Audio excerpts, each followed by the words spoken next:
Now then, where are we? Now, yeah, sorry. His disappearance made him one of the 20th century's most mysterious men.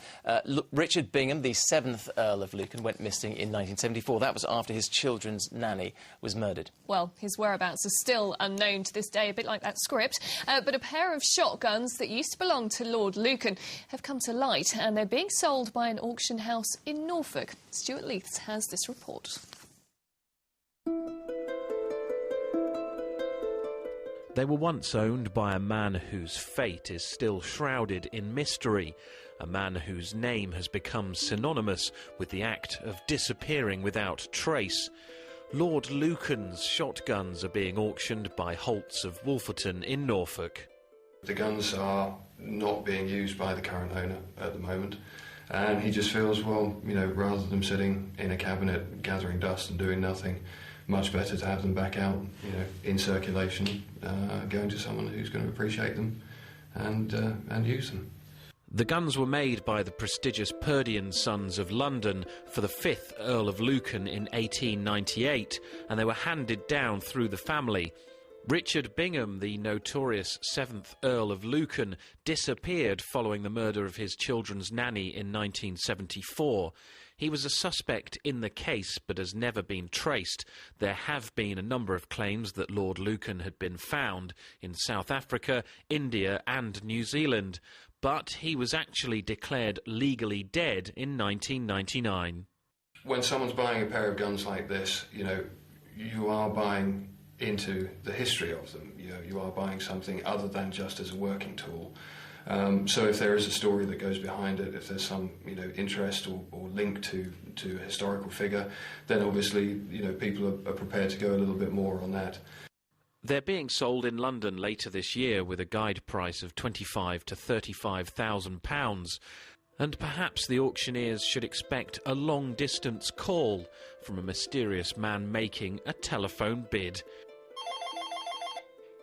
Stuart Leiths, Anglia News, Wolferton, near Sandringham. Be interesting to see how much they go for. Well, thankfully, they will never know the horrors of a concentration camp. But today, on Holocaust Memorial Day, children across our region have been reflecting on some of the dramatic events of that time. In particular, a train journey that took hundreds of young Jewish refugees from Nazi Germany to Suffolk. Malcolm Robertson's been to see how local youngsters have been marking an emotional train ride.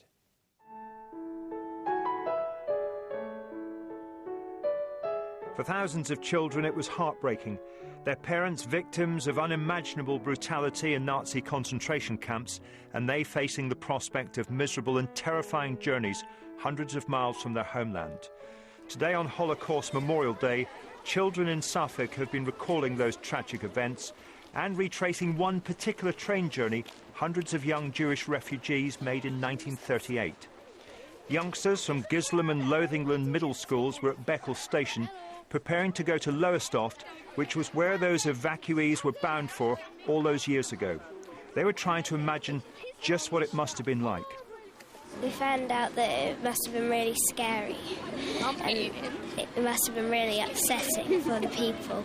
Very important for the children because they must be really scared and terrified. They'd be scared and worried. Feel sorry for the people who had to leave their parents. Like, they was quite young as well. For the children who escaped concentration camps like Auschwitz, there was just no way of knowing what the future held and where they might end up. Time would never, ever erase what they'd been subjected to. More than 500 Jewish children were on board a kinder transport that pulled out of Vienna. Who can possibly imagine what was going through their minds as the train headed for England? They caught a ferry to Harridge's Parkston Quay, then another train which took them to Lowestoft Central Railway Station, and then they were bussed a few miles to Pakefield Hall Holiday Camp, their new home. Today the children headed for Lowestoft in rather more comfort, but carrying with them the sort of bare essentials of 72 years ago. I've got my suitcase and then my gas mask box, which I both made at home during the summer holiday. No, the winter holidays. The children that used to be in Germany carried them around when they went on the train. The children had worked hard on this project, which their schools believe has given them a terrific insight into the lives of youngsters not much older than them. We're just trying to find the balance between the excitement of coming out today and also remembering what it's all about and the terrible things that people suffered, and I think we've found that balance and it's really good. At Lowestoft, they were greeted by the mayor.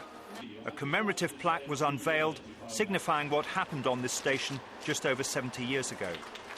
And in keeping with that journey, the children visited the same holiday camp at Pakefield, which hosted the refugees, seeing for themselves how they'd reflected on life in Suffolk.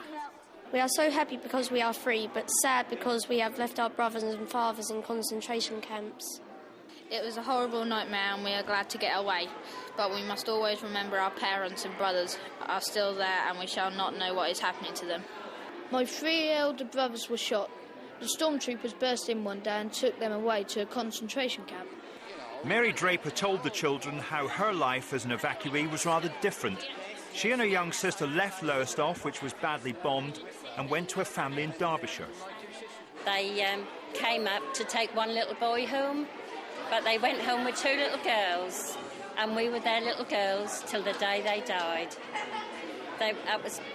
We had a brilliant home. We had no mother, and when we went up there, we were spoiled, loved. For them, life was very different to that endured by so many in Nazi Germany. 70 years on, that tragic past certainly won't be forgotten here in Lowestoft. Malcolm Robertson, Anglia News, Suffolk. Really excellent project there, and a vital history lesson for all of them. A lesson that we should all never forget. Yeah, all of us. Now then, those of you watching yesterday's programme will have seen the bid by Dan Magnus to get into the record books using his amazing footballing skills. Well, we can now tell you that, yes, he did get his record after playing keepy-uppy 30 miles across London, exhausting, and visiting every Premier League stadium in the capital.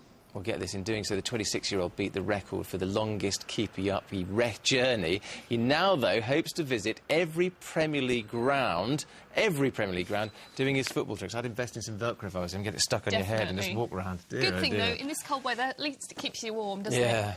Here's David Hughes to tell us a bit more.